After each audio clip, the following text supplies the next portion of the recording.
Hello aspirants, நான் தான் உங்கள் Akash R, MSc agriculture. So இப்போ இந்த கிளாஸ்ல என்ன பார்க்க போறோம் அப்படின்னா, ரொம்பவே முக்கியமான FS2 எக்ஸாம்ஸ்க்கு ரொம்பவே அவசியமான ஒரு units. Okay, unit 1, unit 2, unit 3. Already நம்ம யூனிட் 4, யூனிட் 5, யூனிட் 6 அப்புறம் மற்ற யூனிட்ஸ் எல்லாத்தையுமே கவர் பண்ணியிருக்கோம். நான் யூனிட் 5 எடுத்திருப்பேன், ஃபுட் மைக்ரோபாலஜி எடுத்திருப்பேன். ஸோ இப்போ நம்ம யூனிட் 1, யூனிட் 2, யூனிட் 3 இது மூணுமே பார்க்க போறோம். ஓகே, டென்டேட்டிவா நம்ம வந்து வரிசையா பார்க்க போறோம். மூணுத்தையுமே நம்ம இன்டர்கனெக்ட் பண்ணி தான் பார்க்க போறோம். ஃபர்ஸ்ட் ஆஃப் ஆல் இந்த 3 யூனிட்டோட சிலபஸ் என்ன அப்படிங்கறத எக்ஸ்பிளைன் பண்ணிடுறேன். அதுக்கப்புறம் நம்ம கிளாஸ் ஷெட்யூல் வந்து எப்படி நம்ம ஷெட்யூல் பண்ணிருக்கோங்க எக்ஸ்பிளைன் பண்ணிடுறேன். இது நீங்க பாத்துட்டீங்க அப்படின்னா இதுக்கப்புறம் ஃபர்தரா நான் போடுற எல்லா வீடியோஸுமே உங்களுக்கு வந்து ப்ராப்பரா அந்த ஒரு ஃப்ளோ புரியும். ஓகே, ஏன்னா இப்போ இந்த கிளாஸஸ் வந்து நான் மட்டும் போட போறது கிடையாது, 3 பேர் பிரிஞ்சு தான் போட போறோம். ஸோ கிளாஸ் ஷெட்யூல் இப்பவே நான் உங்களுக்கு ப்ராப்பரா எக்ஸ்பிளைன் பண்ணிட்டேன் அப்படின்னா உங்களுக்கு அடுத்தடுத்து வர்ற இந்த கிளாஸ் ஷெட்யூல் யார் யார் எடுக்கிறாங்க அப்படிங்கிறது ப்ராப்பரா தெரியும், எந்த ஃப்ளோல நம்ம போகணும் அப்படிங்கிறதும் தெரியும். Okay, so aspirants, so FS2 exams வந்து ஆக்சுவலா ரொம்ப சீக்கிரமே வந்துடும். பிகாஸ் பாலிசி நோட் இப்போ ரீசெண்டாக தமிழ்நாடு பட்ஜெட் ரிலீஸ் பண்ண அந்த பாலிசி நோட்ல வந்து எவ்வளவு வேகன்சி இருக்கு, 118 வேகன்சி இருக்குன்னு ரிலீஸ் பண்ணிட்டாங்க. ஸோ சீக்கிரமாவே அவங்க வந்து ஆக்சுவலா வேகன்சி போட்டுருவாங்க. ஸோ கூடிய இன் 2 to 3 monthsக்குள்ள எனக்கு தெரிஞ்சு ஆக்சுவல் நோட்டிஃபிகேஷன் வந்துடும். ஸோ அவசரமா நீங்க வந்து லேட்டா ப்ரிப்பேர் பண்றதை விட இப்பவே ப்ரிப்பரேஷன் ஸ்டார்ட் பண்ணிடுங்க. ஓகே, ஸோ அதனாலதான் இப்ப ரொம்ப முக்கியமான இது வரைக்கும் நம்ம பார்த்தது எல்லாமே வந்து சயின்டிபிகலி இருக்கும். ஓகே, சயின்டிபிக் டைப், அதாவது நம்ம வந்து ஃபுட் ரிலேட்டடா இல்ல food chemistry, food microbiology, food preservation அந்த மாதிரி நம்ம கொஞ்சம் சயின்டிபிக்கா போயிருப்போம். பட் இந்த யூனிட் 1, யூனிட் 2, யூனிட் 3 மூணுமே ரொம்ப பொலிட்டிக்கலான விஷயங்கள் நிறைய இருக்கும். ஓகே, அதாவது இப்ப நீங்க ஏதாவது டிஎன்பிஎஸ்சி யூபிஎஸ்சி ஆஸ்பிரன்ஸ் இருந்தா உங்களுக்கு ஈஸியாவே புரியும். ஏன்னா ஆக்ட் இருக்கும், ரெகுலேஷன்ஸ் இருக்கும், நிறைய ஸ்கீம்ஸ் இருக்கும், இனிஷியேட்டிவ்ஸ் இருக்கும். ஓகே, ஸோ இப்போ டிஎன்பிஎஸ்சி யூபிஎஸ்சி ஆஸ்பிரன்ஸ்க்கு இது வந்து ஆக்சுவலா நல்ல ஒரு பழக்கம் இருக்கும். இந்த ஆக்ட்ஸ் படிக்கிறது, ஆர்டிகல் படிக்கிறது, ரெகுலேஷன்ஸ் பாக்குறது, ஸ்கீம்ஸ் பத்தி படிக்கிறதெல்லாம். ஓகே, ஸோ இந்த 3 யூனிட்டுமே அப்படிதான் போகும். ரொம்ப பொலிட்டிக்கலியா சப்ஜெக்டிவா இருக்கும். ஓகே, ஏன்னா நீங்க இந்த ஃபர்ஸ்ட் யூனிட்ல வந்து கொஞ்சம் ரொம்ப ஆக்ட் ரெகுலேஷன் பாப்பீங்க. 2வது யூனிட்ல வந்து FSSAI ரோல்ஸ் என்ன, ஃபங்க்ஷன்ஸ் என்ன, அது என்ன இனிஷியேட்டிவ்ஸ் பண்ணுறதுன்னு பாப்பீங்க. 3வது யூனிட்ல வந்து இந்த இந்தியாலே ஓவரால் ஃபுட் எக்கோ சிஸ்டம் எவ்வளவு இருக்கு அப்படிங்கறத பாப்பீங்க. ஓகே, பட் இப்போ நம்ம எப்படி பார்க்க போறோம் அப்படின்னா இந்த 3 யூனிட்டையும் நம்ம தனித்தனியா பார்க்க போறது கிடையாது, 3 யூனிட்டையுமே சேர்த்து ஒன்னா பார்க்க போறோம். ஏன்னா இந்த 3 யூனிட்டுமே அதோடைய சிலபஸ், அதோடைய போர்ஷன்ஸ் ஒவ்வொரு இடத்துலையும் இன்டர்கனெக்ட் ஆகிட்டே இருக்கும். ஓகே, அதனாலதான் நம்ம இந்த 3 யூனிட்டையுமே ஒரே ஃப்ளோல முடிக்க போறோம். இப்போ முதல் யூனிட்டை ஃபுல்லா முடிச்சு 2வது யூனிட் போனோம் அப்படின்னா, ஏன்னா முதல் யூனிட்லயே 2வது யூனிட் பார்ட் முடிஞ்சிடும். இந்த FSSAI ரோல்ஸ் அப்படிங்கிறது FSS ஆக்ட் ஃபர்ஸ்ட் இல்ல, நம்ம இந்தியன் ஃபுட் லாஸ் இருக்கு இல்லையா, அதுல food safety and standard act இருக்கு. அதுலயே FSSAI ரோல் என்ன, ஃபங்க்ஷன்ஸ் என்ன, அது மெம்பர்ஸ் என்ன அப்படிங்கறத பாத்துருவோம். ஓகே, அதனால யூனிட் 2 மேஜர் போர்ஷன் வந்து யூனிட் 1லயே கவர் ஆயிடும். ஆனா யூனிட் 2ல அந்த இனிஷியேட்டிவ்ஸ் இருக்கு, அதை நம்ம தனியா தான் பார்க்க முடியும். அந்த மாதிரி யூனிட் 3 ஃபுட் எக்கோ சிஸ்டம், அதாவது அந்த எக்கோ சிஸ்டம்னா என்ன, நம்ம வந்து ஃபுட் எக்கோ சிஸ்டம் எதெல்லாம் மெயின்டைன் பண்ணிருக்கோம், எதெல்லாம் ரெகுலேட் பண்ணிருக்கோம், நிறைய ரெகுலேஷன்ஸ்ல தான் வரும். அதுல ஒரு சில ரெகுலேஷன்ஸ் எல்லாம் ஃபர்ஸ்ட் யூனிட்ல இந்தியன் அந்த இன்டர்நேஷனல் ஃபுட் லாஸ்லயே வந்துடும். அது இல்லாம மற்ற ஸ்கீம்ஸ் எல்லாம் தனித்தனியா இருக்கும். அதனால ஒவ்வொன்றையும் நம்ம தனித்தனியா பார்த்து டைம் வேஸ்ட் பண்றதை விட மூணுத்தையும் ஒரு ஃப்ளோவா பார்த்துட்டோம் அப்படின்னா நமக்கு வந்து இன்னும் ஈஸியா புரியும், ரொம்ப வேகமாவும் எஃபெக்டிவாவும் படிச்சிருப்போம். அதனாலதான் நம்ம அகாடமி, நம்ம ஃபீனிக்ஸ் அகாடமி இப்படி ஒரு ஸ்டெப் கொண்டு வந்திருக்கு. யூனிட் 1, 2, 3 நம்ம தனித்தனியா போகாம 3 யூனிட்டையும் ஒரே கோர்வையா போட்டு மூணுத்தையும் ஒரே ஃப்ளோவா போய் இன்டர்கனெக்ட் பண்ணி படிக்க போறோம். ஓகே, இப்ப நான் ஃபர்ஸ்ட் இப்ப என்ன பண்ண போறேன்னா யூனிட் 1, யூனிட் 3, யூனிட் 2, யூனிட் 3 மூணுத்தோடைய சிலபஸ் முதல்ல தனித்தனியா சொல்ல போறேன், எக்ஸ்பிளைன் பண்ண போறேன். சிலபஸ்ல என்ன இருக்கு அப்படிங்கறத சொல்லிட்டு நம்ம கிளாஸ் ஷெட்யூல் என்ன ஃப்ளோல போகுது அப்படிங்கறத சொல்ல போறேன். ஓகே, சோ நல்லா கிளாஸ் கவனிக்க ஆரம்பிங்க, போலாம் கிளாஸ்க்குள்ள. First unit 1.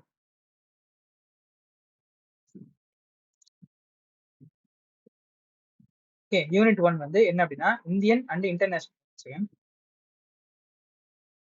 யூனிட் 1 இருக்கு. யூனிட் 1 வந்து யூனிட் 1 என்ன இருக்கு அப்படின்னா Indian and international food laws. Okay, இது என்னென்னலாம் நம்ம பார்க்க போறோம் அப்படின்னா இந்தியன் அண்ட் இன்டர்நேஷனல் ஃபுட் லாஸ்ல வந்து என்னென்னலாம் பார்க்க போறோம் அப்படின்னா ஃபர்ஸ்ட் ரொம்ப இந்த மொத்த ஃபுட் எக்கோசிஸ்டம், இந்த ஃபுட் இந்தியால ஃபுட் அப்படின்னு எடுத்துக்கிட்டாலே எல்லாமே இதுக்கு தான் வரும். ஓகே, அதுதான் முக்கியமான அந்த act, food safety and standard act 2006. Okay, year ரொம்ப முக்கியம். ஸோ அந்த ஆக்ட்ல என்ன ப்ரொவிஷன்ஸ் இருக்கு, அந்த ஆக்ட்ல என்ன டெஃபினேஷன்ஸ் இருக்கு, என்னென்ன செக்ஷன்ஸ் இருக்கு, அப்புறம் எதெல்லாம் இப்போ இம்ப்ளிமெண்ட் பண்ணிருக்காங்க அப்படிங்கிறத ஃபுல்லா பார்த்துருவோம். ஓகே, அதுக்கப்புறமா food safety and standard rules and regulations. Okay, rules and regulations central கவர்மெண்ட்டும் அதே மாதிரி FSSAI அதாவது ஃபுட் சேஃப்டி ஸ்டாண்டர்ட் அத்தாரிட்டியுமே ஆக்சுவலா ரூல்ஸ் அண்ட் ரெகுலேஷன்ஸ் எழுதி அதை ரிலீஸ் பண்ணுவாங்க. ஓகே, அது எல்லாத்துக்குமே பேஸா இருக்கிறது, ஒரு பேரண்டா இருக்கிறது, அதாவது ஒரு பேரண்ட் மெட்டீரியல், அதாவது பேஸா வச்சு பண்றது வந்து ஆக்ட் இருக்கும்.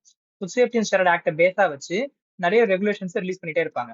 அதாவது இப்ப லைசன்சிங்க்கு ஃபுட் சேஃப்டி அண்ட் ஸ்டாண்டர்ட் ஆக்ட்ல ஒரு செக்ஷன் இருக்கும். அந்த செக்ஷன்ல அவ்வளவு டீப்பா சொல்லிருக்க மாட்டாங்க. லைசன்சிங்னா என்ன, லைசன்சிங் என்ன ப்ராசஸ் அப்படின்னு அவ்வளவு டீப்பா சொல்லிருக்க மாட்டாங்க. லைசன்சிங்னா உங்களுக்கு தெரியும்ல, ஒரு பிசினஸ் ஹோட்டல் பிசினஸ் வச்சிருக்காரு அப்படின்னா அவர் போய் லைசன்ஸ் வாங்குவார் இல்லையா. ஸோ அந்த லைசன்சிங்க்கு ரொம்ப டீட்டெயிலா அந்த செக்ஷன்ல எக்ஸ்பிளைன் பண்ணிருக்க மாட்டாங்க. ஆனா இந்த இடத்துல வந்து FSS ரூல்ஸ் அண்ட் ரெகுலேஷன்ஸ்ல அந்த செக்ஷன், அதாவது செக்ஷன்ல சிம்பிளா சொல்லியிருக்கிறத ரொம்ப டீட்டெயிலாவும் எஃபெக்டிவாவும் என்னென்ன ப்ராசஸ் இதுதான் ப்ராசஸ் அப்படிங்கறத ஃபுல்லா டீட்டெயிலா எக்ஸ்பிளைன் பண்ணுவாங்க. இப்ப இந்த ரெகுலேஷனையும் ஆக்டையும் நம்ம சேர்ந்து ஒரே டைம்ல பார்ப்போம் நம்மளுடைய கிளாஸ் ஷெட்யூல்ஸ்ல. இப்ப நம்ம லைசன்சிங் அப்படின்னு வந்தாலே அந்த இடத்துல முதல்ல செக்ஷனை பார்த்துட்டு அதுக்கப்புறம் அதுக்கான ரெகுலேஷன் என்னங்கிறத ஃபுல்லா பார்த்துருவோம். அந்த இடத்துல நம்ம லைசன்சிங் பத்தி ஃபுல்லா முடிச்சிருவோம். ஓகே, அந்த மாதிரி நாம கொண்டு போவோம். ஸோ ரூல்ஸ் அண்ட் ரெகுலேஷன்ஸ் பார்த்துருவோமா. அதுக்கப்புறம் வந்து ரெலவெண்ட் நேஷனல் பாடிஸ், அதாவது நிறைய பாடிஸ் இருக்கு ஏபிடி, அதாவது அக்ரிகல்ச்சர் ப்ராடக்ட்ஸ் எக்ஸ்போர்ட், அதாவது எக்ஸ்போர்ட் டெவலப்மெண்ட் அத்தாரிட்டி, அதாவது agriculture products export development authority APEDA, BIS bureau of Indian standard, அப்புறம் வந்து import control, export import control, அதுக்கப்புறம் வந்து marine product export development authority, அப்புறம் ஸ்பைஸ் போர்டு, அந்த மாதிரி நிறைய ரெலவெண்டான நேஷனல் பாடிஸ் இருக்கு அக்ரிகல்ச்சர் ரிலேட்டடாகவும் ஃபுட் ரிலேட்டடாகவும். அந்த பாடிஸை பத்தி நம்ம இங்க பார்க்க போறோம். ஓகே, அதுக்கப்புறம் வந்து இன்டர்நேஷனல் ஃபுட் கண்ட்ரோல் சிஸ்டம், ஏன்னா நம்ம இன்டர்நேஷனல் ஃபுல்லாத்தையுமே பார்க்க போறோம். இன்டர்நேஷனல் லெவலில் என்னென்ன ஃபுட் கண்ட்ரோல் சிஸ்டம்ஸ் இருக்கு, லாஸ் இருக்கு, ரெகுலேஷன்ஸ் இருக்கு, ஸ்டாண்டர்ட்ஸ் இருக்குன்னு பார்க்க போறோம். அதுல மெயினான இருக்கு இந்த கோடெக்ஸ் அலிமெண்டேரியஸ். கோடெக்ஸ் அலிமெண்டேரியஸ் வந்து ரொம்ப ரொம்ப இம்பார்ட்டன்ட். ஃபுட் சிஸ்டம் அப்படின்னு எடுத்துட்டாலும் இன்டர்நேஷனல் லெவலில் ஒரு மிகப்பெரிய ஒரு ரெகுலேஷனையும் மிகப்பெரிய ஸ்டாண்டர்ட்ஸையும் கொண்டு வந்திருக்கிற, கைட்லைன்ஸை கொண்டு வந்திருக்கிற ஒரு கமிஷன் தான் இந்த கோடெக்ஸ் அலிமெண்டேரியஸ். அவங்களோட ஹிஸ்டரி, அதுல என்ன மெம்பர்ஸ் இருக்காங்க, அதுல என்னென்ன வந்து ஸ்டாண்டர்ட் செட்டிங்ஸ் இருக்கு, அதுல என்ன மெக்கானிசம்ஸ் இருக்கு, இதுதான் அதுல இருக்கிற கமிட்டி. ஓகே, இந்த ஜேஇசிஎஃப்ஏ, அப்புறம் இந்த ஜேஇஎம்ஆர் இதெல்லாம் மைக்ரோபயாலஜி கமிட்டி. இப்போ ஜேஇஎம்பிஆர் வந்து பெஸ்டிசைட் ரெசிடியூ கமிட்டி. ஓகே, அந்த மாதிரி இது எல்லாமே கமிட்டிஸ். அப்புறம் வேர்ல்டு ட்ரேட் ஆர்கனைசேஷனோட அக்ரிமெண்ட்ஸ், இது ரிலேட்டடா ஃபுட் ரிலேட்டடான வேர்ல்டு ட்ரேட் ஆர்கனைசேஷனோட அக்ரிமெண்ட்ஸ் என்னென்ன இருக்கு. அப்புறம் மற்ற இம்பார்ட்டன்டான national and international accreditation bodies. Accreditation bodies அப்படின்னா இப்ப நான் ஒரு இப்போ வந்து இந்த மாதிரி அக்ரிடேட் பண்றது, ஓகே நீங்க இதுக்கு செய்ய தகுதியானவங்க. இப்ப ஒரு பாடி இருக்கு. இப்ப நம்ம யூனிவர்சிட்டிக்கு வந்து கிராண்ட்ஸ் கமிஷன், யூனிவர்சிட்டி வந்து அக்ரிடேஷன் பாடி இருக்கும், NAC அப்படின்னு கேள்விப்பட்டிருப்பீங்க. ஓகே, அந்த மாதிரி NAC அப்படின்னா அந்த ஒரு அக்ரிடேஷன் பாடி. அந்த மாதிரி யூனிவர்சிட்டி தரமா இருக்கா அப்படின்னு செக் பண்ணி அவங்களுக்கு அக்ரிடேஷன் கொடுப்பாங்க. அந்த மாதிரி ஃபுட் சேஃப்டி, ஃபுட் சிஸ்டம் வந்து கரெக்டா இருக்கா அப்படிங்கறத செக் பண்ணி அக்ரிடேஷன் கொடுக்குற நிறைய பாடிஸ் இருக்கு. அதையும் நம்ம இதில் பாத்துருவோம் நேஷனல் இன்டர்நேஷனல் லெவல்ல. யூனிட் 1 இதுதான். ஓகே, நெக்ஸ்ட் யூனிட் 2 பாத்துருவோமா. யூனிட் 2ல என்ன இருக்கு அப்படின்னா FSSAI, அதாவது food safety and standard authority of India. FSSAI உடைய ரோல்ஸ், ஓகே, அதோட ஃபங்க்ஷன்ஸ், அதோட இனிஷியேட்டிவ்ஸ், அது என்ன இனிஷியேட்டிவ்ஸ் கொண்டு வந்திருக்காங்கிறத பார்க்க போறோம். ஸோ இதுல என்ன பார்க்க போறோம்னா யூனிட் 2, அதாவது FSSAI ஜெனிசிஸ் அண்ட் எவல்யூஷன், அதாவது FSSAI தோன்றதுக்கான ஹிஸ்டரி என்ன அப்படிங்கறத பார்த்து அது எப்படிலாம் எவாலுவேட் ஆச்சு. ஏன்னா இந்த இது FSSAI கொண்டு வந்து 2006 தான். அந்த food safety and standard act 2006ல வந்துச்சு. அது பேஸ் பண்ணி தான் FSSAI கொண்டு வந்தாங்க. பட் அதுக்கு முன்னாடியே ஏகப்பட்ட நிறைய மெக்கானிசம்ஸ் இருந்துச்சு. ஸோ அதெல்லாம் பார்ப்போம். அதாவது இந்த ஆக்ட் வரதுக்கு முன்னாடி, இந்த அத்தாரிட்டி வரதுக்கு முன்னாடி என்னென்னலாம் ஃபுட் ரிலேட்டட் மெக்கானிசம்ஸ் இருந்துச்சு, என்னென்னலாம் ஃபுட் ரிலேட்டட் ஸ்டாண்டர்ட்ஸ் இருந்துச்சுங்கிறதெல்லாம் பார்த்துட்டு அதுக்கப்புறம் இந்த அந்த ஆக்ட் மூலமா எப்படி இந்த FSS வந்துச்சு அப்படிங்கிறத பார்த்துருவோம். அடுத்து structure and functions of the food authority. Food authority அப்படின்னா அதுல சேர்பர்சன் மெம்பர்ஸ்லாம் இருப்பாங்க இல்லையா, சீஃப் அட்மினிஸ்ட்ரேட்டிவ் அத்தாரிட்டி இருப்பாங்க. அவங்கலாம் யார் யாரு, இப்ப வந்து சேர்பர்சன் பிளஸ் 22 மெம்பர்ஸ் இருப்பாங்க. அவங்கலாம் யார் யார் அப்படின்னு பார்ப்போம். அப்புறம் அவங்களுடைய ஃபங்க்ஷன், ஃபுட் அத்தாரிட்டியோட ஃபங்க்ஷன்ஸ் என்ன அப்படிங்கிறது இருக்கு, அதெல்லாம் பார்த்துருவோம். அதுக்கப்புறம் சிஸ்டம்ஸ் அண்ட் ப்ராசஸ், என்னென்னலாம் அவங்க சிஸ்டம்ஸ் ப்ராசஸ் கொண்டு போறாங்க, ஸ்டாண்டர்ட்ஸ் அவங்க தான் செட் பண்ணுவாங்க. அப்புறம் நிறைய என்ஃபோர்ஸ்மெண்ட் அவங்க தான் பண்ணுவாங்க. என்ஃபோர்ஸ்மெண்ட்னா நடைமுறைப்படுத்துறது. ஓகே, அதெல்லாம் பண்ணுவாங்க. அப்புறம் லெபார்டரி எக்கோசிஸ்டம். இப்ப லெபார்டரி எக்கோசிஸ்டம் இங்கே வருது அப்படின்னா, இப்போ ஒரு ஃபுட் எஃப்எஸ் ஆஃபீஸர் இருக்காரு, நீங்க ஒரு எஃப்எஸ் ஆஃபீஸரா ஃபியூச்சர் இருக்கீங்க. நீங்க ஒரு ஹோட்டலுக்கு ரைடு போறீங்க, அங்க போய் ஃபுட்டை கலெக்ட் பண்ணி சாம்பிளிங் கொடுப்பீங்க. சாம்பிளிங் பண்ணி அந்த ஃபுட்டை கலெக்ட் பண்ணி லேபு கொடுப்பீங்க. அங்க வந்து ஃபுட் அனலிஸ்ட் அந்த லேப் அந்த ஃபுட்டை டெஸ்ட் பண்ணி பார்த்துட்டு அதுல ஏதாவது பிரச்சனை இருக்கா இல்லையான்னு சொல்லுவாரு. ஸோ அதுக்கான ப்ராப்பரான லெபார்டரி வரணும். ஓகே, ஃபுட்டை வந்து அனலைஸ் பண்றதுக்கு ப்ராப்பரான லெபார்டரி இருக்கணும். ஸோ அந்த லெபார்டரி எக்கோசிஸ்டம் மெயின்டைன் பண்றதுக்கு இருக்க வந்து அதுக்கான ப்ராசஸையும் அது கொண்டு வரும். அப்புறம் ஃபுட் இம்போர்ட்ஸ், வெளிநாட்டுல இருந்து நம்ம கண்ட்ரிக்கு இம்போர்ட் ஆகிற அந்த ஃபுட்டை வந்து டெஸ்ட் பண்றதுக்கு. அப்புறம் ஓவரால் இந்த ஃபுட் சிஸ்டத்தை வந்து ஆடிட் பண்றதுக்கு, தேர்ட் பார்ட்டி ஆடிட். அதாவது இங்க இப்ப ஃபுட் அப்படின்னு எடுத்துக்கிட்டாலே ஒண்ணு கன்சியூமர் இருப்பாங்க, அப்புறம் வந்து அதோட சப்ளையர் இருப்பாங்க. சப்ளையரா கடைக்காரங்க இருப்பாங்க, அப்புறம் கடையில போய் வாங்க நம்மள மாதிரி கஸ்டமர் இருப்பாங்க. இவங்க இல்லாம இந்த 2 பேர் இல்லாம வெளிய இருந்து ஒரு ஆளை வந்து இந்த ஃபுட் வந்து இந்த ஃபுட் சிஸ்டம்ல வந்து ஆடிட் பண்ற மாதிரி, ஆடிட் பண்ணி அதை வந்து அனலைஸ் பண்றதுக்கு ஒரு ஆள். ஸோ இந்த மாதிரி ஏகப்பட்ட சிஸ்டம்ஸ் அந்த ப்ராசஸ் இந்த FSSAI கீழே கொண்டு வருது. ஓகே, அதுக்கப்புறம் இனிஷியேட்டிவ்ஸ் கவர் பண்றதுனால முக்கியமான FSSAI இனிஷியேட்டிவ்ஸ் என்ன நீங்க பார்ப்போம். எக்ஸாம்பிளுக்கு வந்து ஈட் ரைட் இந்தியா, ஃபுட் ஃபார்டிஃபிகேஷன், அதுக்கப்புறம் வந்து SNF, அப்புறம் வந்து கிளீன் ஸ்ட்ரீட் ஃபுட் ஹப், அப்புறம் ரூகோ அப்படின்னா ரீபர்பஸ் யூஸ்டு குக்கிங் ஆயில். அதாவது ஆல்ரெடி குக்கிங் ஆயில் வந்து வேற என்ன முறையில் நம்ம வந்து வேற என்னென்ன முறையில பயன்படுத்தலாம், ஆல்ரெடி குக் பண்ணி வேஸ்ட் ஆகிற ஆயில் அதை அப்படியே நம்ம வந்து டிஸ்போஸ் பண்ணாம வேற எந்தெந்த முறையில நல்லபடியா பயன்படுத்தலாம் அப்படிங்கிறது. அப்புறம் மத்த சில சோஷியல் அண்ட் பிஹேவியரல் சேஞ்சஸ் அந்த இனிஷியேட்டிவ்ஸ் எல்லாம் கொண்டு வருவாங்க. அப்புறம் ட்ரைனிங் அண்ட் கெப்பாசிட்டி பில்டிங். இப்போ FSSAI எடுத்துக்கிட்டீங்கன்னா இந்த மாதிரியான ஃபுட் சிஸ்டத்தை வந்து மெயின்டைன் பண்ணி என்ஃபோர்ஸ்மெண்ட் பண்றதையும் தாண்டி மக்களுக்கு FBOஸ்க்குமே, அதாவது ஃபுட் பிசினஸ் ஆப்ரேட்டர்ஸ்க்கும் அப்புறம் பீப்புளுக்குமே அவேர்னஸ் கிரியேட் பண்றதுக்கு ட்ரைனிங்ஸ், அப்புறம் அந்த FSSAI ஆஃபீஸருக்கு, அப்புறம் அங்க இருக்கிற ஃபுட் அனலிஸ்டுக்கு, அங்க ஒர்க் பண்றவங்களுக்குலாம் நம்ம கெப்பாசிட்டி பில்டிங் ட்ரைனிங்கும் கான்டாக்ட் பண்ணுவாங்க. ஓகே, கூடவே அந்த ஸ்டேட் ஃபுட் அத்தாரிட்டிஸோட ரோல் என்ன? எஃப்எஸ்ஐ அப்படிங்கிறது ஒரு நேஷனல் அத்தாரிட்டி. நேஷனல் அத்தாரிட்டி அப்படின்னு இருக்கும்போது ஸ்டேட் ஃபுட் அத்தாரிட்டிஸ் இருப்பாங்க. ஒவ்வொரு ஸ்டேட்டுக்குமே ஃபுட் டிபார்ட்மெண்ட் இருக்கு. ஓகேவா? அதாவது ஃபுட் அண்ட் ட்ரக் டிபார்ட்மெண்ட் இருக்கும். அந்த டிபார்ட்மெண்டோட ரோல் என்ன, அந்த ஸ்டேட் ஃபுட் அத்தாரிட்டிஸ் ரோல்ஸ் என்ன அப்படிங்கறத இங்க பாத்துருவோம். ஓகே, இதோட யூனிட் 2 முடிஞ்சது. நெக்ஸ்ட் யூனிட் 3ல என்ன அப்படின்னா food safety ecosystem in India. அதாவது இந்தியாவுடைய ஃபுட் சேஃப்டி எக்கோசிஸ்டம் எப்படி இருக்கு அப்படிங்கறத இந்த கிளாஸ். ஓகே, இதுல என்ன பார்ப்போம் அப்படின்னா ஃபர்ஸ்ட் வந்து Indian scenery of the food safety. அதாவது Indian scenery of the food safety அப்படின்னா இந்தியாவுக்கு ஃபுட் சேஃப்டிக்கு மெயினா இருக்கிற ஒரு ஆக்ட் என்ன அப்படின்னு பாத்தீங்கன்னா, ஏதாவது ஒரு என்ஃபோர்ஸ்மெண்ட், ஒரு ஸ்டாச்சுவரி பாடி. இப்போ ஸ்டாச்சுவரி அப்படின்னா ஒரு ஸ்டாச்சுவரி உரிமை கொண்டது. அதாவது ஸ்டாச்சுவரினா ஒரு சட்டம், அதுக்காக ஒரு சட்டம் இயக்கியிருக்காங்க அப்படின்ட்டு. இப்போ ஸ்டாச்சுவரி டியூட்டி கொண்ட ஒரு இது என்ன அப்படின்னா, அதாவது அதுக்குன்னு ஒரு உரிமை இருக்கு, அதுக்கு ஒரு ஸ்டாச்சுவரி பாடி மாதிரி. அது என்ன, அந்த ஆக்ட் என்னன்னா food safety and standard of act. அந்த ஸ்டாச்சுவரி பாடி தான் எஃப்எஸ்எஸ்ஐ. ஓகே, அதாவது அந்த பாடி இருக்கு, அது ஒரு அத்தாரிட்டி, அதுக்கு இவ்வளவு கடமைகள் உரிமைகள் இருக்கு. அதுக்கு அது எதுல இருந்து அதோடைய அந்த உரிமை எடுக்குது, அந்த நடைமுறைப்படுத்துற அந்த உரிமை, அந்த என்ஃபோர்ஸ்மெண்ட் அத்தாரிட்டி அப்படிங்கிறாங்கல்ல, அந்த உரிமை எங்க இருந்து இருக்குன்னு பாத்தீங்கன்னா இந்த ஆக்ட், அதாவது எஃப்எஸ்எஸ் ஆக்ட்ல இருந்தா இருக்குது. Okay, so Indian scenery of food system அப்படின்னு எடுத்துக்கிட்டீங்கன்னா, இல்ல ஃபுட் சேஃப்டி எடுத்துக்கிட்டீங்கன்னா முக்கியமான இது இந்த food safety and standard act தான்.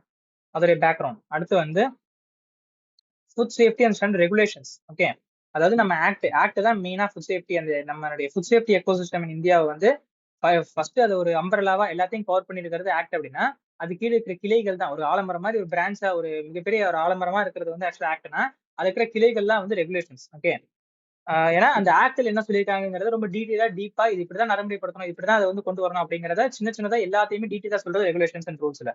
நிறைய ரெகுலேஷன்ஸ் அண்ட் ரூல்ஸ் இருக்கு. லைசன்சிங் இருக்கு, ரெஜிஸ்ட்ரேஷனுக்கு இருக்கு, பேக்கேஜிங் இருக்கு. அது நீங்க பாருங்களேன், பேக்கேஜிங்கான ரெகுலேஷன்ஸ் இருக்கு. அடுத்து சாரி, ஐ மீன் லைசன்சிங் ரெகுலேஷன், ரெஜிஸ்ட்ரேஷனுக்கான ரெகுலேஷன் இருக்கு, பேக்கேஜிங் அண்ட் லேபிளிங்கான ரெகுலேஷன்ஸ் இருக்கு. பேக்கேஜிங் அண்ட் லேபிளிங்கான ரெகுலேஷன்ஸ் இருக்கு. அதுக்கப்புறம் வந்து இந்த நியூட்ரிட்டிகல்ஸ், அதாவது அப்புறம் ஸ்பெஷல் ஃபுட்ஸ்லாம் இருக்கும். நியூட்ரிட்டிகல்ஸ், நியூட்ரியன் ரிலேட்டட் ஸ்பெஷல் ஃபுட்ஸ்லாம் இருக்கும். Food for special dietary uses, அந்த மாதிரியான டிஃபரெண்டான ஃபுட்ஸுக்கான ரெகுலேஷன்ஸ். ஏன்னா அந்த ஃபுட்டுக்கு ரிலேட்டடா ரெகுலேஷன்ஸ் அந்த ஆக்ட்ல வந்திருக்காது. ஏன்னா அதெல்லாம் இப்ப ரீசெண்டா டெவலப் ஆயிட்டு இருக்கிறது. ரீசெண்டா ஒரு டெவலப் ஆகி ஒரு ஃபுட் வருதுன்னா அதுக்கான ரிலேட்டடான ரூல்ஸ் வந்து ரெகுலேஷன்ஸ் வந்து இப்ப நம்ம பாடி சென்ட்ரல் கவர்மெண்ட் எஃப்எஸ்ஐ அது கொண்டு வருவாங்க. அந்த மாதிரியானது. அப்புறம் ஆர்கானிக் ஃபுட் அண்ட் நான் ஸ்பெசிஃபைட் ஃபுட், ஆர்கானிக் ஃபுட்டுக்கான ரெகுலேஷன்ஸ். அதுக்கப்புறம் வந்து அது இல்லாம இப்ப இந்த ரெகுலேஷன்ஸ் முடிஞ்சிருச்சு அப்படின்னா கமிட்டிஸ் நிறைய பேர் இருப்பாங்க. சென்ட்ரல் அட்வைசரி கமிட்டி இருக்கும். அதாவது இந்த ஃபுட் சேஃப்டி எக்கோசிஸ்டம் நடைமுறைப்படுத்துறதுக்கு நிறைய கமிட்டிஸ், நிறைய ரெக்கமெண்டேஷன்ஸ் கொடுப்பாங்க. அந்த மாதிரி நிறைய கமிட்டி இருக்கு. அதை நம்ம ஃபர்தரா பார்ப்போம்.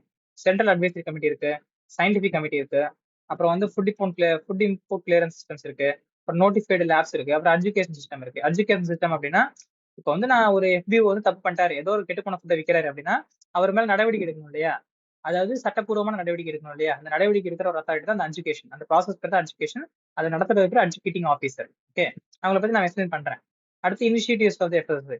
இப்போ ஸ்கீம்ஸ் ரெகுலேஷன்ஸ்லாம் ஓகே, இது இல்லாம நிறைய அதாவது ஆக்ட் ரெகுலேஷன்ஸ்லாம் ஓகே, இது இல்லாம நிறைய இனிஷியேட்டிவ் ஸ்கீம்ஸ் எல்லாம் இருக்கு. அந்த இனிஷியேட்டிவ் ஸ்கீம்ஸ் மூலமா தான் ஒரு பிரைமரி லெவல்ல ஆக்ட் ஓவராலா ஒரு ஒரு பெரிய ஒரு ஆலமரம் மாதிரி இருக்கும். அதுல இருக்க பிரான்ச் எல்லாம் சின்ன சின்ன ரெகுலேஷன்ஸ் அதை எடுத்து சப்போர்ட் பண்ணும். கீழ்மட்டம் அளவுக்கு, அதாவது மக்கள், அதாவது கிரவுண்ட் லெவல் போய் வேலை செய்யணும் அப்படின்னா அதுக்கு வந்து வெறும் இந்த ரெகுலேஷன்ஸோ இல்லை ஆக்டோ பத்தாது. நிறைய ஸ்கீம்ஸ் அண்ட் இனிஷியேட்டிவ்ஸ் வேணும். அதாவது கிரவுண்ட் லெவல், அதாவது மக்களுடைய அந்த அதாவது கடைநிலை ஊழியர் வரைக்கும், கடைநிலை ஒரு சிட்டிசன் இருக்கான் அப்படின்னா அவன் வரைக்கும் இந்த ஃபுட் சேஃப்டி சிஸ்டம் வந்து, ஃபுட் சேஃப்டியா இருக்கிற எக்கோ சிஸ்டம் வந்து கொண்டு போய் சேரணும். அப்படின்னா இப்ப ரெண்டாம் எடுத்துக்கோங்க, நம்ம பீச் ஓரத்துல வந்து ஒரு சின்ன பானிபூரி கடை இருக்கு, இந்த பீச் ஓரத்துல ஒரு தள்ளுவண்டி கடை இருக்கு. அங்க முதற்கொண்டு அவங்க இந்த எப்படி சொல்றது, இப்ப இந்த ஃபுட் சேஃப்டி ஆக்ட் ரெகுலேஷன்ஸ் எல்லாம் ஓவராலா சொல்லிடுவாங்க.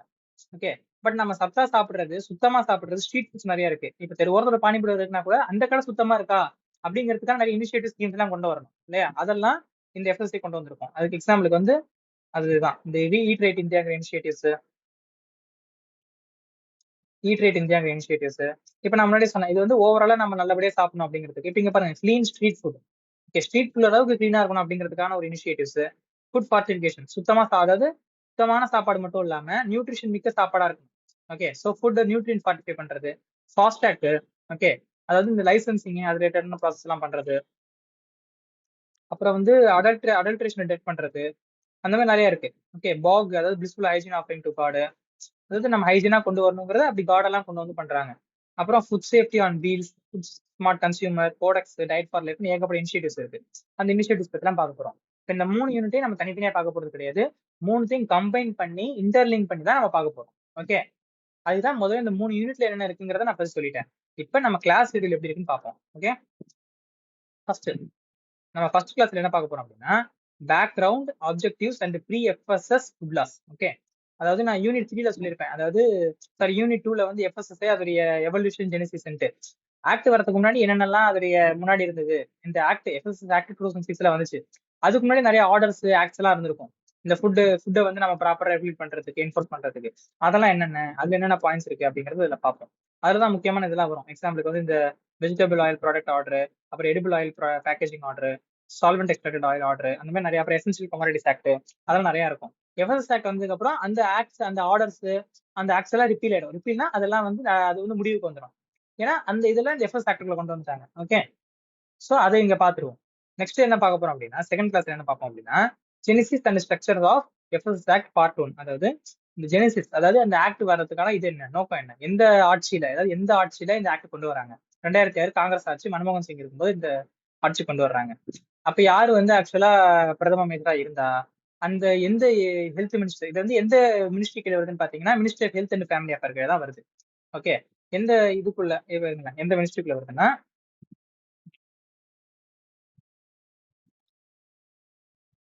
ஏதாவது நான் டெக்ஸ்ட்ல நான் இங்க போடுறேன். ஓகே, அதாவது நம்ம வர சொல்ற பாயிண்ட்ஸ் எல்லாம் நான் எழுதிறதை விட இந்த மாதிரி டெக்ஸ்டா போட்டா உங்களுக்கு ஈஸியா இருக்கும். ஓகே, இது வந்து எந்த மினிஸ்ட்ரி கீழே வருதுன்னு பாத்தீங்கன்னா ministry of health and family affair. Okay, இது கீழே தான் அது வருது. அந்த மினிஸ்ட்ரினா அந்த மினிஸ்ட்ரிக்கு எந்த மினிஸ்டர் வரும்போது இந்த ஆக்ட் அவர் கொண்டு வந்தாரு, ஏதோ ஒரு மினிஸ்டர் தான் இந்த ஆக்ட கொண்டு வருவாரு. ஓகே, எந்த மினிஸ்டர் இந்த ஆக்ட வந்து ஆக்சுவலா பில்லா பாஸ் பண்ண வச்சாரு, அதுக்கப்புறம் இது எப்ப பில்லா பாஸ் ஆகி வந்துச்சு, என்னென்ன கமிட்டி, அது இப்ப பில்லு இப்போ பார்லிமெண்ட் அது இருக்கு அப்படின்னா அது நிறைய கமிட்டிஸ் ரெக்கமெண்டேஷன்ஸ் எல்லாம் கொடுக்கும், நிறைய கவுன்சில்ஸ் ரெக்கமெண்டேஷன் எல்லாம் கொடுக்கும். அதெல்லாம் என்னென்ன கொடுத்துச்சு. ஸோ இந்த ஆக்ட் உருவானதுக்கான கதை அதை இங்க பார்ப்போம். ஓகே, இது ரெடி பண்ணிடுறேன், எழுதி நோட் பண்ணிட்டீங்கன்னா இது ஓகே, நோட் பண்ணாதான் நோட் பண்ணிடுங்க. ஓகே, இங்க நான் ஓரமா வச்சிருக்கேன், நான் அடுத்த ஸ்லைடு போகும்போது ரெடி பண்ணிடுறேன்.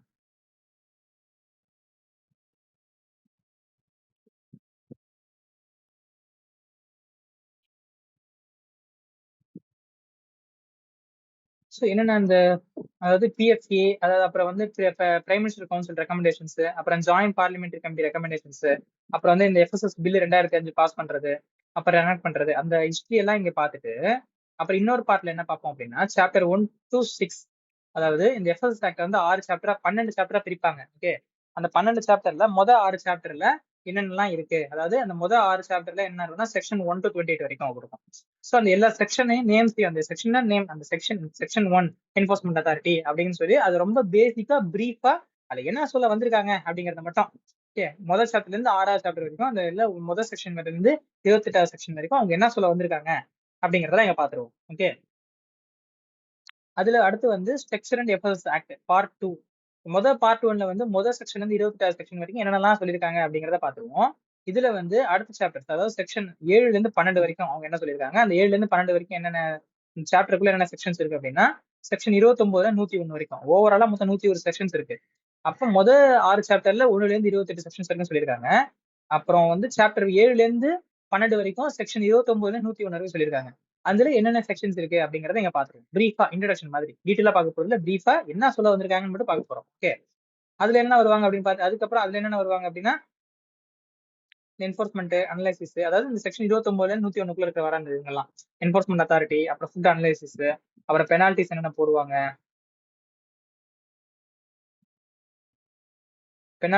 போடுவாங்க, எஜுகேஷன் அத்தாரிட்டி என்னென்ன, ஃபினான்ஸ் என்ன, மிஸ்லேனியஸ் என்ன அப்படிங்கறத இங்க சொல்லிடுவோம்.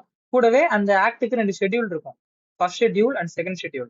ஓகே, ஃபர்ஸ்ட் ஷெட்யூல்ல வந்து இதுக்கு முன்னாடி, அதாவது இந்த எஃப்எஸ் ஆக்ட் வரதுக்கு முன்னாடி வேற என்னென்ன ஆர்டர்ஸ் ஆக்ட்ஸ் எல்லாம் இருந்துச்சு அப்படிங்கிறது ஃபர்ஸ்ட் ஷெட்யூல்ல வந்துடும். அதுக்கப்புறம் வந்து செகண்ட் ஷெட்யூல்ல வந்து இந்த இந்தியா முழுக்க வந்து இந்த ஃபுட் எக்கோ சிஸ்டம் பேஸ் பண்ணி இந்தியாவை வந்து 4 ஜோன்ஸா பிரிச்சிருப்பாங்க. Okay, northern zone, southern zone, western zone, eastern zone அப்படின்ட்டு அது என்னென்ன ஜோன்ஸ் இருக்கு அப்படிங்கறத செகண்ட் ஷெட்யூல்ல பாத்துருவோம். ஓகே, மூணாவது கிளாஸ் இதுதான். ஸோ இதோட ஒரு இன்ட்ரடக்ஷன் பார்ட் முடிஞ்சிடும். அதாவது இந்த ஆக்ட்ல என்னென்னலாம் இருக்கு அப்படிங்கறத ஒரு சின்ன ஒரு கோர்வையா பார்த்தாச்சு, என்னென்ன ஷெட்யூல்ஸ் இருக்குங்கிறத கோர்வையா பார்த்தாச்சு. ஓகே, ஸோ ஒரு பிரீஃபா இன்ட்ரடக்ஷன் பார்ட்டா இங்க பார்த்தாச்சு. இதுக்கப்புறம் தான் நம்ம மெயின் கிளாஸ்க்குள்ளே குதிக்க போறோம். ஓகே, அது என்ன அப்படின்னா கிளாஸ் ஃபோர்ல செக்ஷன் 1 to 3 வரைக்கும் டீட்டெயிலா பார்த்துருவோம். செக்ஷன் 1 and 2ல வந்து ரொம்ப சிம்பிளா பிரீஃபா அவங்க வந்து சும்மா இதுதான் என்ன ஆக்ட்னா இது இந்த மாதிரி ஆக்ட் கொண்டு வரோம் அப்படிங்கறத சொல்லிடுவாங்க. செக்ஷன் 3 ரொம்ப இம்பார்ட்டன்ட். செக்ஷன் 3ல என்ன வரும் அப்படின்னா டெஃபினேஷன்ஸ். ஓகே, இந்த ஃபுட் ரிலேட்டடான ஏகப்பட்ட டேர்ம்ஸ் இருக்கு. இந்த ஆக்ட்லயே ஏகப்பட்ட டேர்ம்ஸ் இருக்கு. ஓவராலாவே அந்த டைம்ல நிறைய டேர்ம்ஸ் இருக்கு. Adulterant, food additive, licensing, labelling, import, அசாடு, அந்த மாதிரி நிறைய டேர்ம்ஸ் இருக்கு. அந்த ஒவ்வொரு டேர்முக்குமான டெஃபினேஷன்ஸ் பார்க்க போறோம். ஓகே, டெஃபினேஷன்ஸ் நம்ம அதாவது ஏகப்பட்ட டேர்ம்ஸ்க்கான டெஃபினேஷன்ஸ் பார்க்க போறோம். ஓகே, அந்த டெஃபினேஷன் நம்ம 2 பார்ட்டா பார்க்க போறோம். இந்த 4வது கிளாஸ்ல பார்ட் 1 பார்த்துருவோம். மிச்சம் மீதி இருக்கிற நிறைய டெஃபினேஷன்ஸ் பார்ட் அடுத்த 5வது கிளாஸ்ல பார்த்துருவோம். அதுல வந்து டெஃபினேஷன்ஸ் பார்ட் 2 மத்த டெஃபினேஷன்ஸ் பார்த்துட்டு நார்மலா ஃபுட் சேஃப்டி கான்செப்ட்ஸ் என்னென்ன, அந்த டெஃபினேஷன் கீழே இருக்கிற ஃபுட் சேஃப்டி கான்செப்ட்ஸ் என்னங்கிறத இதுல முடிச்சிருவோம். செக்ஷன் 3யோட இந்த 5வது கிளாஸ் முடிஞ்சது. ஓகே, இதுக்கப்புறம் நம்ம என்ன பார்க்க போறோம் அப்படின்னா கிளாஸ் நம்பர் 6ல செக்ஷன் 4 பார்ப்போம். செக்ஷன் 4ல அவங்க என்ன சொல்லுவாங்க அப்படின்னா establishment and structure of the FSSI, ministry, headquarters, அப்புறம் ஆஃபீஸஸ், அதெல்லாம் என்னென்னங்கிறத இங்க பாத்துருவோம். ஓகே, செக்ஷன் 6ல அதாவது கிளாஸ் 6ல அதை பாத்துருவோம். அதுக்கப்புறம் கிளாஸ் 7ல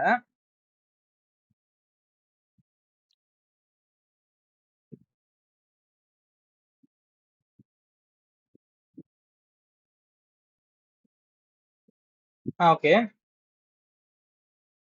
இப்ப இதுல 7th கிளாஸ்ல நம்ம என்ன பார்க்க போறோம் அப்படின்னா இப்ப நம்ம வந்து எஃப்எஸ்எஸ் ஆக்ட் பத்தி ஒரு இன்ட்ரோடக்ஷனா பார்த்துட்டோம். ஓகே, எஃப்எஸ்எஸ்ஐனா என்ன அப்படிங்கறது இன்ட்ரோடக்ஷனா பார்த்துட்டோம். இதுக்கப்புறம் எஃப்எஸ்எஸ் ரூல்ஸ், ரெகுலேஷன்ஸ், அப்புறம் அதோட லைசன்ஸ்னா என்ன அப்படிங்கிறது ஒரு சின்ன இன்ட்ரோ மாதிரி. நீங்க நினைச்ச கூடாது அப்போ ஒரிஜினல் அந்த லைசன்சிங் ப்ராசஸ் அதோட செக்ஷன்ஸ் ரெகுலேஷன்ஸ் எல்லாம் இங்கே சொல்லிடுவாங்களா, கிடையாது. ஓகே, அதாவது ஓவரால் இந்த எஃப்எஸ்எஸ் ரூல்ஸ் 2011 கொண்டு வந்தாங்க. ஓகே, அதாவது நாம இந்த மாதிரி ரூல்ஸ் கொண்டு வருவோம் அப்படிங்கறத காட்டுறதுக்கு ஓவராலா என்ஃபோர்ஸ்மெண்ட் திறனை எப்படி இருக்கும் அப்படிங்கிற மாதிரி.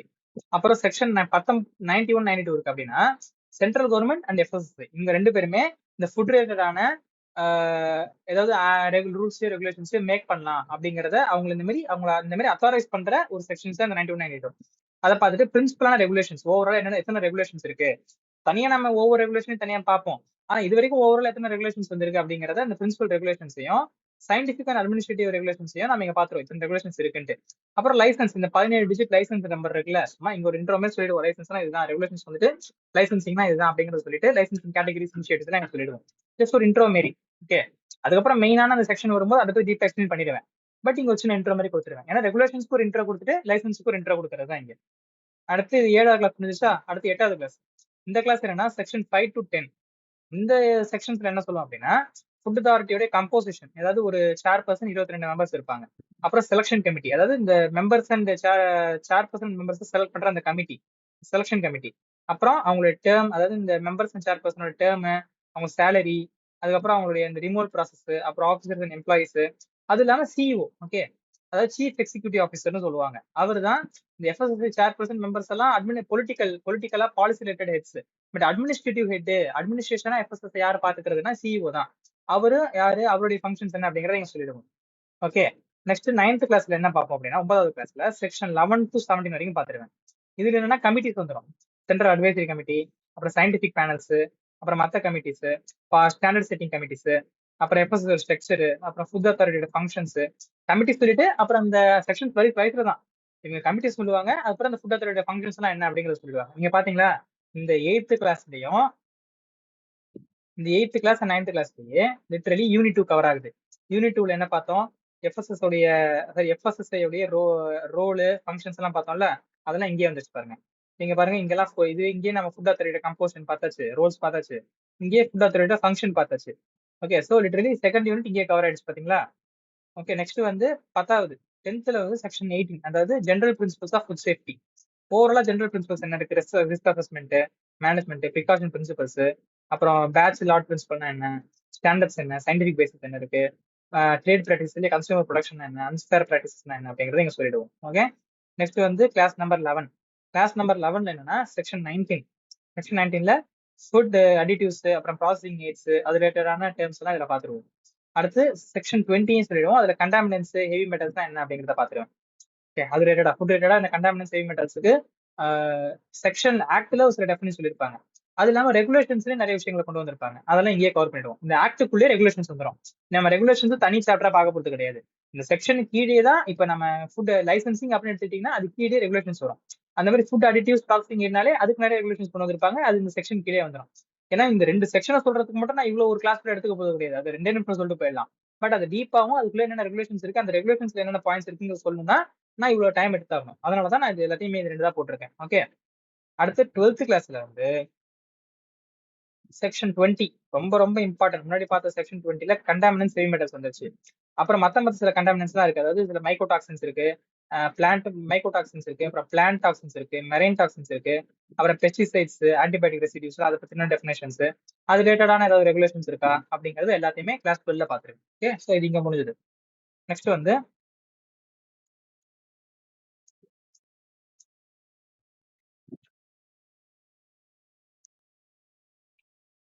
கிளாஸ் 13. கிளாஸ் 13 என்ன பார்ப்போம் அப்படின்னா செக்ஷன் 21 அப்புறம் 22. இதுல என்ன வரும் அப்படின்னா அதாவது ரெசிடியூஸ் அண்ட் மைக்ரோபைல்ஸ் லிமிட்ஸ். அதாவது இந்த பெஸ்டிசைட் ரெசிடியூஸ் இருக்கும், சில மைக்ரோப்ஸ் எல்லாம் இருக்கும். ஃபுட்ல நம்ம இது எதையுமே இல்லாம இருக்க முடியாது. ஓகே,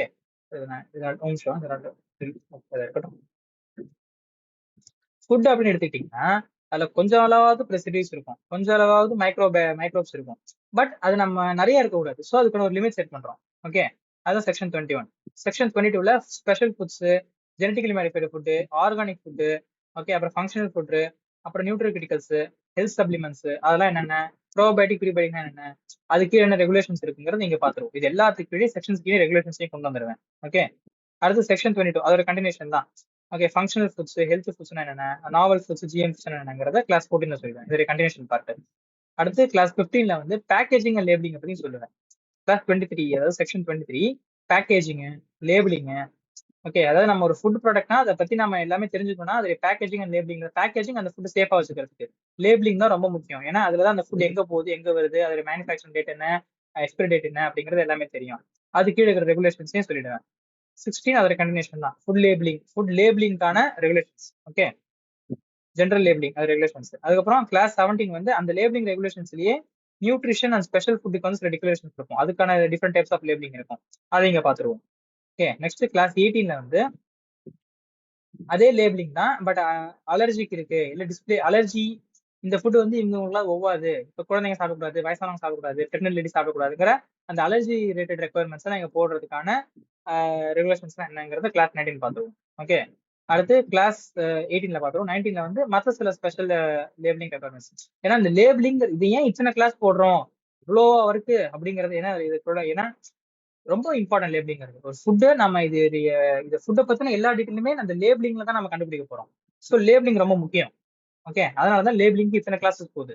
ஸோ கடைசியில் ஸ்பெஷல் லேபிளிங், அதுக்கு ரீசெண்டா கொண்டு வந்த அமெண்ட்மெண்ட்ஸ் என்னென்ன, ஸ்பெஷல் லேபிளிங்னா சில ஸ்பெஷல் ஃபுட்ஸ் எல்லாம் இருக்கும். அதாவது இர்ரேடியேட்டட் ஃபுட் எல்லாம் இருக்கும். அதாவது ரேடியேஷன் ட்ரீட் பண்ண சில food, organic food, fortified food, நிறைய புதுசு புதுசா இருக்கும். அதுக்கெல்லாம் என்னென்ன லேபிளிங் ரெக்குவயர்மெண்ட்ஸ் அப்படிங்கறத கிளாஸ் 19ல பாத்துருவோம். ரீசெண்டா ரிலேட்டடான அமெண்ட்மெண்ட்ஸ் 2025 26 கொண்டு வந்திருப்பாங்க. ஓகே, அந்த அமெண்ட்மெண்ட்ஸ் எல்லாம் இந்த லேபிளிங் ரிலேட்டடா அதையும் நாம இங்க பாத்துருவோம். ஓகேவா? சோ இதோட கிளாஸ் 9 முடிஞ்சது. நெக்ஸ்ட் கிளாஸ் 20ல என்ன பார்க்க போறோம் அப்படின்னா செக்ஷன் 24.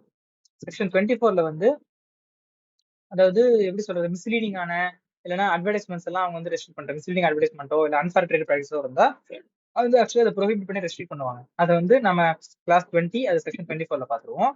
அப்ப இந்த செக்ஷன் ரிலேட்டடான ரெகுலேஷன்ஸ் தான் இருக்குல்ல, அட்வர்டைசிங் அண்ட் கிளைம்ஸ் ரெகுலேஷன்ஸ். அதாவது நம்ம இப்படி எல்லாம் அட்வைஸ் பண்ணணும், இப்படி கிளைம் கொடுக்கணும் அப்படிங்கிறதுக்கான ரெகுலேஷன்ஸ் இருக்குல்ல, அதை வந்து கிளாஸ் 21ல பாத்துக்கிறேன். ஓகே, இது முடிஞ்சதுக்கு அப்புறம் கிளாஸ் 22ல செக்ஷன் 25. செக்ஷன் 25னா ஃபுட் இம்போர்ட். நம்ம ஃபுட்டை வந்து வெளிநாட்டுல இருந்து இம்போர்ட் பண்றது, அது ரிலேட்டடான நிறைய இம்போர்ட்டான ரெகுலேஷன்ஸ் இருக்கு. அதை அங்க பாத்துருவோம். அது ரிலேட்டடான ஆஃபீஸர் யாரு, அந்த ஆஃபீஸரோட ஃபங்க்ஷன்ஸ் என்னங்கிறத பார்ப்போம். அடுத்து கிளாஸ் 23ல வந்து அந்த இம்போர்ட் கிளியரன்ஸ் அண்ட் சாம்பிளிங். இப்ப இதுக்காக சில ஆஃபீஸர் இருப்பாங்க. அந்த இம்போர்ட் ஆகி வர ஃபுட்டை வந்து கிளியரன்ஸ் பண்றது, ஓகே தரமா இருக்கா, அது எதுவும் பிரச்சனை இல்லையா. இப்ப சில ஃபுட் அமெரிக்கால இருக்கிற சில ஃபுட் எல்லாம் ஜெனடிக்கலி மாடிஃபைடு ஃபுட்டா இருக்கும். Genetically modified soybean, genetically modified அந்த மாதிரி மெய்ஸ், அந்த மாதிரி நிறைய யூஸ் பண்ணுவாங்க. தெரியாம கூட அந்த மாதிரியான ஃபுட்ஸ் நம்ம இந்தியாவுக்குள்ள வந்துடக்கூடாது. ஏன்னா இந்தியாவோட டொமஸ்டிக் பாதிக்கப்படும். அந்த ஃபுட்டை இங்க கொண்டு வரும்போது இங்க இருக்கிற சில நேட்டிவ் கிராப்ஸ் பாதிக்கப்படும். அதனால வர்ற ஃபுட்டை நம்ம பார்த்து பக்குவமா சர்ச் பண்ணி அது எல்லாமே கரெக்டா இருக்கா, எதுவும் பிரச்சனை இல்லையே, ஏதாவது இந்த கண்டாமினேட்டை கொண்டு வரலையே, ஏதாவது கண்டாமினன்ஸ் அந்த ஃபுட் கொண்டு வந்துச்சுன்னா அது எல்லாத்தையும் செக் பண்ணி தான் கொடுப்பாங்க. அதை சாம்பிளிங் பண்ணி அதை அனலைஸ் பண்ணி தான் கொண்டு வருவாங்க.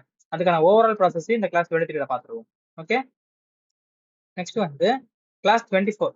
கிளாஸ் 24ல என்னன்னா அதே சேம் தான், ரிஸ்க் மேனேஜ்மெண்ட் சிஸ்டம். அதாவது அதாவது அப்ராட்ல இருந்து வர ஃபுட்டுக்கு வந்து ரிஸ்க் மேனேஜ்மெண்ட் சிஸ்டம். அதாவது என்னென்னலாம் ரிஸ்க்ஸ் இருக்கு அதை எப்படி மேனேஜ் பண்றதுங்கிறது. அப்புறம் ஃபாரின் ஃபுட் கண்ட்ரோல்ஸ், அதாவது இப்படி வர ஃபாரின்ல இருந்து ஒரு ஃபுட்டை கண்ட்ரோல் பண்றதுக்கு நிறைய ஆர்டர்ஸ் அண்ட் கண்ட்ரோல்ஸ் அட்மினிஸ்ட்ரேஷன்ஸ்லாம் இருக்கு. அதோட அது ரீசெண்ட் அட்மினிஸ்ட்ரேஷன்லாம் என்ன, அமெண்ட்மெண்ட்ஸ்லாம் என்ன, புதுசு புதுசாக என்ன கொண்டு வந்திருக்காங்கிறத அங்க பார்த்துருவோம். இதோட கிளாஸ் 24 முடிஞ்சது. அடுத்து கிளாஸ் 25 இருந்து responsibilities and liabilities, section 26 and 27. அதாவது அதாவது எஃபிஓக்கு, அதாவது ஃபுட் பிசினஸ் ஆப்ரேட்டர், ஹோட்டல் வச்சிருக்கிறவங்க சில ரெஸ்பான்சிபிலிட்டிஸ் இருக்கு. மக்கள் அதாவது தரமான ஃபுட்டை கொடுக்கணும் அப்படின்ட்டு சில லைபிலிட்டிஸ் இருக்கு. இந்த மாதிரி நம்ம இது கடமைப்பட்டிருக்கோம், நம்ம தரமான ஃபுட் கொடுக்க கடமைப்பட்டிருக்கோம் அப்படின்ட்டு. அது ரிலேட்டடான ஐட்டம்ஸ் எல்லாம் இங்க பாத்துருவோம். அது கிளாஸ் 25. நெக்ஸ்ட் கிளாஸ் 26ல வந்து food recall system. Food recall அப்படின்னா, இப்போ ஒரு ஹோட்டலோ இல்ல ஒரு எஃபிஓ ஆஃபீஸரோ ஒரு ஏதாவது இப்போ ஒரு ஹோட்டல் இருக்கு, அவங்க ஃபுட்டு தப்பா இருக்கும்னு அவங்களுக்கே ஒரு டவுட். ஸோ அவங்களே ஃபுட்டை ரீகால் பண்றது. ஸோ இந்த ஃபுட்டை வந்து தரமா இருக்கும் டவுட் இருக்கு, ஸோ நீங்க செக் பண்ணி பாருங்க அப்படின்ட்டு அதை வந்து அனாலிசிஸ் அனுப்பி அது இந்த மாதிரி தரமா இருக்கா இல்லையான்னு செக் பண்றது. அது ஃபுட் ரீகால் சிஸ்டம். அது வந்து ஒரு எஃப்எஸ்ஓ ஆஃபீஸருமே பண்ணலாம். இப்போ நான் வந்து ஆக்சுவலா ஒரு ரைடு போறேன், அங்க இருந்து ஃபுட்டை கொண்டு வரேன், அந்த ஃபுட் தரமா இல்லைன்னு கண்டுபிடிச்சா ஃபுட் ரீகால் கொடுப்பேன். ஃபுட் ரீகால்னா அந்த ஃபுட் வந்து தரமா இருக்கா, எல்லாமே கரெக்டா இருக்கா, மத்த எல்லா ஃபுட்டும் தரமா இருக்கான்னு ரீகால் பண்ணி பாக்குறது. அதை எஃப்எஸ்ஓவும் பண்ணுவாங்க, பப்ளிக்கும் பண்ணலாம், அந்த ஃபுட் எஃபிஓ ஆஃபீஸர்ஸுமே, அதாவது எஃபிஓ ஃபுட் பிசினஸ் ஆபரேட்டருமே பண்ணலாம். இந்த ஃபுட் ரீகால் சிஸ்டம்னா என்ன, அதுக்கு என்ன ப்ரொசீஜர்ஸ் வருது அப்படிங்கிறது, அதுக்கு ஏதாவது ஸ்கீம்ஸ் இருக்கா அப்படிங்கறது இங்க பாத்துருவோம். நெக்ஸ்ட் என்னன்னா கிளாஸ் 27. கிளாஸ் 27 ரொம்பவே important. Section 29 to 31 enforcement authorities. ஓவராலா என்ஃபோர்ஸ்மெண்ட் அத்தாரிட்டிஸ் யார் யார் இருக்காங்க, அப்புறம் மெயின் என்ஃபோர்ஸ்மெண்ட் அத்தாரிட்டியான கமிஷனர், அவருக்கு என்ன வேலை அப்படிங்கிறத பார்த்துருவோம். அதுக்கப்புறம் லைசன்சிங் ரிலேட்டடான ஆக்ட்ஸ், அது ரிலேட்டடான அந்த ஆக்ட்ஸை பார்த்துருவோம். ஓகே, அதோடைய கண்டினியூஷன் வந்து கிளாஸ் 28ல லைசன்சிங் ரெகுலேஷன்ஸ் ஒரு சிங்கிள் கிளாஸ்ல முடிக்க முடியாது, அது நிறைய ஷெட்யூல்ஸ் இருக்கு. அதுல என்னென்ன பார்ட் அப்படிங்கிறத கிளாஸ் 28ல பார்த்துருவோம். ஓகே, நெக்ஸ்ட் வந்து கிளாஸ் 29. இந்த கிளாஸ் 29 என்ன பார்ப்போம்னா enforcement of the act. First இதுல வந்து நம்ம கமிஷனரையும் பார்த்தாச்சு, லைசன்சிங் பார்த்தாச்சு. மற்ற ஆஃபீஸர்ஸ்லாம் இருப்பாங்கல்ல, அது இல்லாம என்ஃபோர்ஸ் பண்றதுக்கு நிறைய நோட்டீஸ்லாம் இருக்கும். எக்ஸாம்பிளுக்கு வந்து இந்த இம்ப்ரூவ்மெண்ட் நோட்டீஸ், ப்ரொஹிபிஷன் ஆர்டர், அப்புறம் எமர்ஜென்சி ப்ரொஹிபிஷன், அந்த மாதிரி நிறைய விஷயங்கள் இருக்கு. அதெல்லாம் என்னென்னு பார்ப்போம். அப்புறம் டெசிக்னேட்டட் ஆஃபீஸர்னா என்ன, எஃப்எஸ்ஓ ஆஃபீஸர்னா என்ன, அவங்களுக்கு என்னென்ன ஃபங்க்ஷன்ஸ் இருக்கு, பவர்ஸ் இருக்கு, அவங்களோட என்ஃபோர்ஸ்மெண்ட் மெக்கானிசம் என்ன, ப்ரொசீஜர் என்ன அப்படிங்கிறத இங்க பார்த்துருவோம். அது கிளாஸ் 29ல முடிச்சதுக்கு அப்புறம் கிளாஸ் 30ல என்ன பார்ப்போம் அப்படின்னா அனாலிசிஸ் ஆஃப் த ஃபுட். இப்போ ஒரு எஃப்எஸ்ஓ ஆஃபீஸர் ரைடு போறாரு அப்படின்னா அந்த ஃபுட்டை வந்து அவர் கலெக்ட் பண்ணி சாம்பிளிங் பண்ணி அதை கலெக்ட் பண்ணி அனலிசிஸ் லெபார்ட்டரிக்கு அனுப்புவாரு. அங்க ஃபுட் அனலிஸ்ட் வந்து என்ன பண்ணுவாங்கன்னா அந்த ஃபுட் அனலிஸ்ட் பண்ணி ஏதாவது பிரச்சனை இருக்கா அப்படிங்கிறத பார்த்துட்டு டெசிக்னேட்டர் ஆஃபீஸருக்கு அனுப்புவாங்க. டெசிக்னேட்டர் ஆஃபீஸர் அது இந்த தப்பு சின்னதா இருந்தா ஃபைன் மட்டும் போட்டு விட்டுறலாம் அப்படின்னா ஃபைன் மட்டும் போட்டு விட்டுருவாரு. இல்ல அது ரொம்ப பெரிய குற்றமா இருக்கு, அது தண்டனை வேணும், அதுக்கு ஜெயில் தண்டனை வரைக்கும் கொடுக்கணும் அப்படின்னு இருந்துச்சுன்னா, ஜெயில் தண்டனை வரைக்கும் கொடுக்கணும் அப்படின்னா அதை வந்து கமிஷனருக்கு அனுப்பி வைப்பாரு. கமிஷனர் அதை பார்த்து இவங்களுக்கு என்ன ஜெயில் தண்டனை கொடுக்கலாம் அப்படிங்கிறத கொடுப்பாங்க. அதுக்கப்புறம் எஜுகேஷன் ஆஃபீஸர் நடவடிக்கை எடுத்து அந்த ஒரு அந்த இது போகும், அந்த ப்ராசிக்யூஷன் போகும். ஓகே, இவங்க தப்பு பண்ணிருக்காங்களான்னு ப்ராசிக்யூட் பண்ணுவாங்க, ட்ரையல் நடக்கும், ஃபைனலா இவங்க தப்பு பண்ணிருக்காங்க, நம்ம தண்டனை கொடுத்துருவாங்க. ஓகே, ஸோ இதுக்கு நம்ம அந்த ஃபுட் அனலைஸ் பண்ணி ஆகணும் இல்லையா, அந்த அனாலிசிஸ் ரிலேட்டடான விஷயங்கள், அப்புறம் அந்த அனலைஸ் பண்றதுக்கான லெபார்டரி, அந்த லெபார்டரி ரிலேட்டடான அந்த எக்கோசிஸ்டம், அதெல்லாம் இங்க பாத்துருவோம். ஸோ லெபார்டரி எக்கோசிஸ்டம்னு பார்த்தா இங்க என்ன தெரியுது, யூனிட் 3 உடைய அந்த ஒரு டாபிக் இங்க வருது பாத்தீங்களா. ஸோ இப்படிதான் நம்ம இன்டர்கனெக்ட் பண்ணி படிக்க போறோம். நெக்ஸ்ட் வந்து கிளாஸ் 31ல அதுதான் அதோட கண்டினியூஷன் தான். ஃபுட் அனலிஸ்ட்னா என்ன, சாம்பிளிங் ப்ராசஸ் என்ன, அவர் இம்பார்ட்டன்ட் ஃபுட்டுக்கு என்னென்ன சாம்பிளிங் அதை அனலைசிஸ் பண்றது அப்படிங்கிறத கிளாஸ் 21ல பார்த்துருவோம். 31ல அடுத்து கிளாஸ் 32ல என்ன பார்க்க போறோம் அப்படின்னா ஜெனரல் ப்ராவிஷன்ஸ். இதுக்கு அடுத்த ப்ராவிஷன் ஃபுட் அனலிஸ்ட். இப்ப நான் தப்பு பண்ணியாச்சு, அதை அனலைசிஸ் பண்ணியாச்சு, அதை வந்து பார்த்தாச்சு. இப்ப இங்க வந்து சில விஷயங்கள்லாம் இருக்கு. அந்த ஃபுட் வந்து மோசமா இருக்கு அப்படின்னா பெனால்ட்டி போடணும், உங்களுக்கு தண்டனை கொடுக்கணும் இல்லையா, தண்டனைகள் தரணும், பெனால்ட்டி போடுவாங்க, ஃபைன் போடுவாங்க, ரொம்ப பெரிய தப்பு பண்ணிருந்தாங்கன்னா ஜெயில் தண்டனை கொடுப்பாங்க. அதெல்லாம் என்னென்ன அப்படிங்கறது வந்து கிளாஸ் 32ல பார்ப்போம். அதுக்கப்புறம் இப்ப தண்டனை கொடுக்குறாங்க அப்படின்னா அந்த எஜுகேஷன் ப்ராசஸ் இருக்கு. எஜுகேஷன் அப்படின்னா நடவடிக்கை எடுத்து அவங்க மேல வந்து அவங்களுக்கு தீர்ப்பு கொடுக்குறது. ஓகே, அவன் தப்பு பண்ணிருக்கோம், உனக்கு இதான் தண்டனை அப்படின்ட்டு.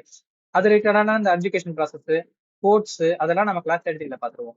கூடவே மிஸ்லினியஸ் ப்ரொவிஷன், இதை தவிர இதர பிரிவுகள் என்னென்ன இருக்கு அப்படிங்கறத இங்க பார்த்து இதோட முடிச்சிருவோம். 33 முடிஞ்சிருச்சா. அடுத்து கிளாஸ் 34ல இது இல்லாம இது வரைக்கும் நம்ம பார்த்து இதுக்குள்ள இந்த செக்ஷன்ஸ்குள்ள சில ரெகுலேஷன்ஸை பார்த்துருவோம். அது இல்லாம சில ரெகுலேஷன்ஸ் ரூல்ஸ் இருக்கும். அதெல்லாம் வந்து நம்ம இந்த ஃபுட் சேஃப்டி ரூல்ஸ் 2011, அப்புறம் இந்த எஃப்எஸ்சி கம்ப்ளைண்ட் சிஸ்டம்ஸ், அந்த மத்த சிஸ்டம்ஸ், ரூல்ஸ் அண்ட் ரெகுலேஷன்ஸ் இந்த செக்ஷன்ஸ்குள்ள வராததெல்லாம் நிறைய இருக்கு. அதெல்லாம் இங்க பாத்துருவோம். அப்புறம் மத்த ஸ்பெஷலான ஃபுட் ரெகுலேஷன்ஸ் தான் இருக்கு. இப்ப நம்ம உள்ளுக்குள்ள பார்க்காம நிறைய தனித்தனியா அந்த செக்ஷன்ஸ்குள்ளே கவர் ஆகாத ரெகுலேஷன்ஸ் தான் இருக்குல்ல, அதெல்லாம் இங்க பாத்துருவோம் கிளாஸ் 35ல. கிளாஸ் 36ல முக்கியமான அந்த பாடிஸ், அதாவது நம்ம இந்த நான் சொன்ன ரிலவெண்டான இந்த அக்ரிகல்ச்சர் அண்ட் ஃபுட் பாடிஸ் இருக்குல்ல, நம்மளுக்கு அப்பிடா, அதாவது agriculture product export development authority, அப்புறம் marine product export development authority, அப்புறம் ட்ரைஃபர்ட், அந்த மாதிரியான முக்கியமான சில பெரிய பெரிய அந்த அத்தாரிட்டிஸ் இருக்கு இல்லையா, அதாவது பெரிய பெரிய பெரிய அந்த பாடிஸ் இருக்குல்ல, அவங்கள இங்க பாத்துருவோம். கிளாஸ் 37ல பிஏஎஸ், அதாவது பியூரோ ஆஃப் ஸ்டாண்டர்ட்ஸ், அக்மா இருக்கு. இவங்க எல்லாம் எப்படின்னா ஒரு அக்ரிகேஷன் அத்தாரிட்டி, அதாவது சிம்பிள் கொடுப்பாங்க. ஐஎஸ்ஐ முத்திரை, அக்மா முத்திரைன்னு கேள்விப்பட்டிருப்பீங்க, அதை கொடுக்குறவங்க. அப்புறம் இந்த ஸ்பைஸ் போர்டு, டர்மரிக் போர்டு, அது ரிலேட்டான ஸ்பைசஸ் ரிலேட்டான போர்ட்ஸ் வந்து அதையும் பார்த்துருவோம். அடுத்து கிளாஸ் 38ல tea board, rubber board, coffee board, coconut போர்டுன்ட்டு அக்ரிகல்ச்சர் அண்ட் ஃபுட் ரிலேட்டடான எல்லா போர்ட்ஸையும் இதை கவர் பண்ணிடுவேன். கிளாஸ் 38 முடிஞ்சுதா? கிளாஸ் 39ல வந்து இது இல்லாத மற்றது என்டிடிபி, அப்புறம் டொபாக்கோ போர்டு, அப்புறம் அது ரிலேட்டடா இருக்கிற மற்ற சில போர்ட்ஸ், முக்கியமான கமிட்டிஸ், இன்ஸ்டிடியூஷன்ஸ் அதெல்லாம் இங்க வந்துடும்.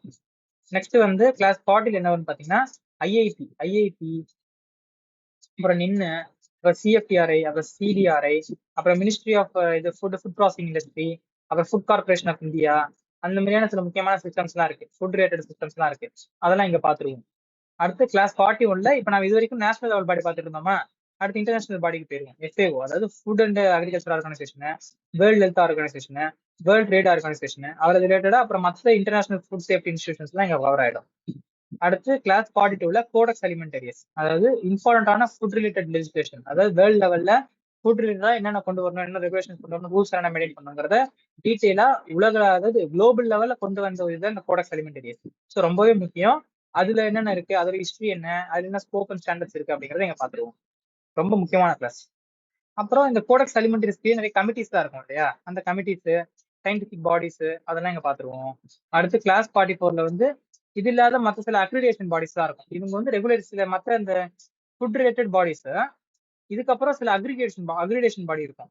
இந்த மாதிரி அக்ரிடேட் பண்றது, நீங்க இந்த மாதிரி தரமா செயல்படுத்தணும் அப்படிங்கறது அக்ரிடேட் பண்ற பாடி இருக்கும். எக்ஸாம்பிளுக்கு குவாலிட்டி கவுன்சில் ஆஃப் இந்தியா, அப்புறம் NABL பாடி, அப்புறம் NABH, இந்த மாதிரி நிறைய அக்ரிடேஷன் பாடிஸ் இருக்கும். அந்த பாடிஸை பத்தி இங்க டீட்டெயிலா பாத்துருவோம். ஓகே, ஸோ ஃபைனலா இது நேஷனல் அக்ரிடேஷன் வந்து 44 அப்படின்னா, இன்டர்நேஷனல் அக்ரிடேஷன் பாடிஸ் வந்து 45.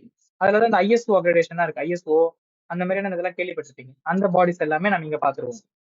ஓகே, ஸோ இதோட இந்த பாட்டை முடிச்சுக்கலாம். நெக்ஸ்ட் வந்து இனிஷியேட்டிவ்ஸ் வந்து நெக்ஸ்ட் பார்ட்ல போடுறேன்.